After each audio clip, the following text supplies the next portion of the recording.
You're watching the blasters and the ships and the explosions, and suddenly realize the person on screen isn't the same one you met just a few episodes ago. Cassian Andor is the perfect example of that.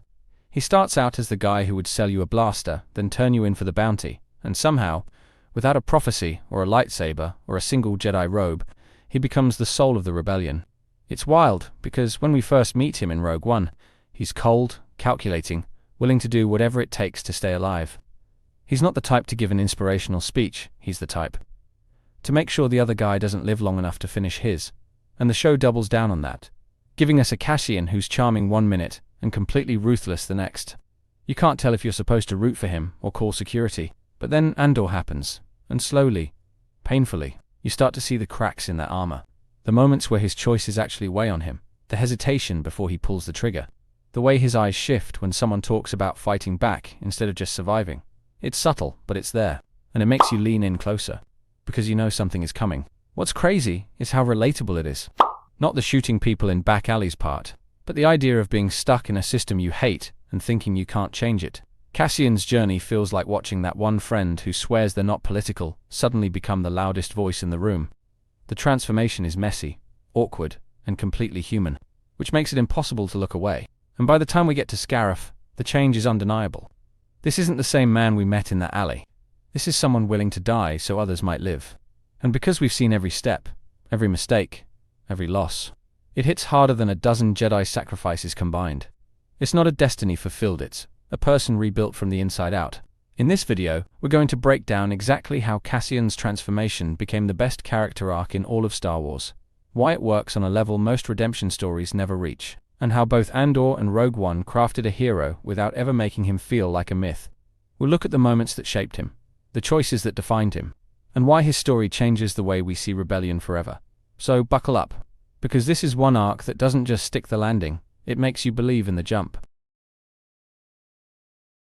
From the moment we meet him in Rogue One, shooting an ally in the back, you can tell this guy is not your typical Star Wars hero. No Jedi robes, no lightsaber, no Force destiny. Just a man who knows how to survive in a galaxy that chews people up. And that makes you wonder, how does someone like that become the kind of person willing to give everything for a cause? We've seen redemption arcs before. Anakin clawing his way back in his final moments, Ben Solo turning against the dark. But Cassian's journey starts from a place of moral grayness that feels so much more grounded. He's not falling from grace, he's climbing out of the muck. That climb is what makes his transformation so fascinating to watch. When the Andor series begins, he's not some rebel prodigy. He's just trying to get by, working the system, ducking the law, doing whatever it takes to make it to the next day. And somehow that survivalist instinct turns into the seed of something bigger. You can see the questions forming in his mind before he even admits them to himself. It's the little moments that hook you, the way he hesitates when asked to do something for the greater good, the way his eyes flicker with doubt when someone talks about the rebellion like it's a real thing instead of a fantasy. It's like watching a safecracker slowly realize they might be holding the key to something worth more than credits. Cassian's journey isn't about destiny, it's about choice. And that choice is what makes every step of his transformation so compelling. But let's be honest, Cassian doesn't make it easy to root for him in the beginning. He's prickly, guarded, and often downright selfish. In Rogue One, he's ordered to kill Galen Erso, and he's ready to follow through without telling anyone. That's not the kind of decision that makes you want to slap his face on a recruitment poster. It's frustrating because you can see his potential long before he can. Every time he pushes someone away or takes the easy way out, you're screaming at the screen. The man is surrounded by people willing to fight for something bigger than Luthen, Marva, even poor doomed Nemekand, yet he keeps trying to slip out the back door. And the thing is, Star Wars usually loves these quick, I'm good now flips. But Cassian resists that. He fights against becoming a hero. He clings to the idea that rebellion is for someone else. Watching him waste time and run from responsibility feels like watching Han Solo refuse to join the fight 100 times over, except with higher stakes, because we know where this ends. Cassian's path to heroism is paved with loss, and the Andor series makes sure you feel every single one of them. Marva's death isn't just the loss of a mother figure, it's the moment Cassian's carefully built walls collapse. She's the one who believed in him, even when he didn't deserve it. Losing her forces him to face everything he's been avoiding. And then there's Nemik, the idealistic kid who writes a manifesto. Cassian pretends not to care about. Watching Nemik die after the Aldhani heist is brutal. It's a reminder that even the best plans come with a cost. And when Cassian finally reads those words later, you can see the weight of them settle in. It's the first time he truly starts to carry the voices of the fallen with him. His time in Narkina 5 is just as crushing. Kino Loy's sacrifice telling the prisoners to swim while he stays behind is the kind of thing that lodges in your chest. Cassian's face in that moment says it all.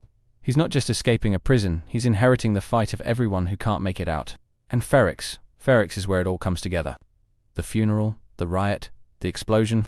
Cassian standing there, seeing his home turn into a battlefield, knowing it's the direct result of the Empire's cruelty. That's the moment there's no going back. Cassian's story is lined with sorrow because it's built on the truth that rebellion is born from pain. And he carries that truth all the way to Scarif. By the time we see Cassian in Rogue One's final act, it's like looking at a completely different man. Gone is the guy who would pull the trigger in the shadows without blinking.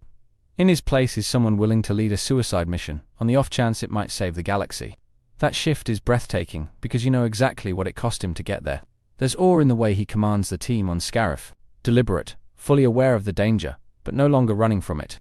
Watching him work with Jyn is like seeing two storms collide, different but perfectly aligned in purpose. Every move they make feels earned, and the little details are just as powerful. The way he looks at Jyn after they've sent the Death Star plans, the quiet acceptance when the horizon starts to glow, the calm in his voice when he says they've done all they could. It's not flashy, it's honest. And the beauty of Cassian's story is that it leaves something behind. Even though we know his fate, his arc plants seeds of hope that stretch far beyond Rogue One. His choices inspire others, just as Luthen and Nemik once inspired him.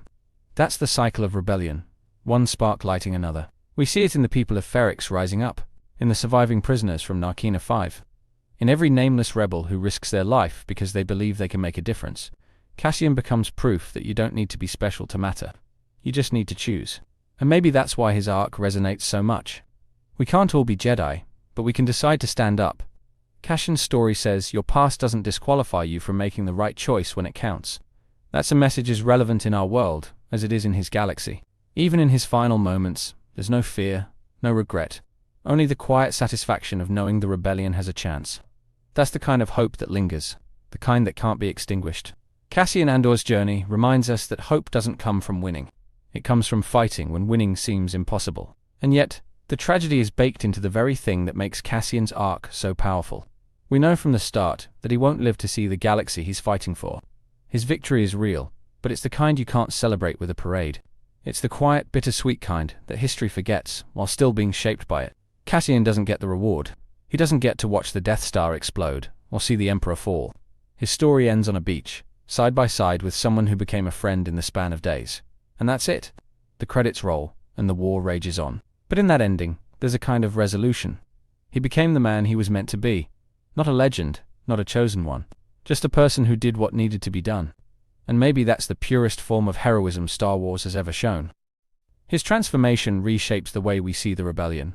It's no longer just about the mythic Jedi struggle, it's about the thousands of ordinary lives making extraordinary sacrifices. And Cassian stands as the clearest, most human face of that truth. In the end, Cassian Andor's arc isn't just the best in Star Wars. It's the one that reminds us why these stories matter, because they show us that even in a galaxy of impossibilities, the most powerful force is still the choice to stand and fight. Thank you for watching. Be sure to like, subscribe, and hit that share button. My main channel is Critical Analysis Hub, where I post Star Wars content about the movies. My secondary channel is Critical Analysis Hub Plus, where I focus on the shows of Star Wars. And my third channel is Critical Analysis Hub XP, where I post comic books. Be sure to take a moment and check them out. Thanks, and may the Force be with you.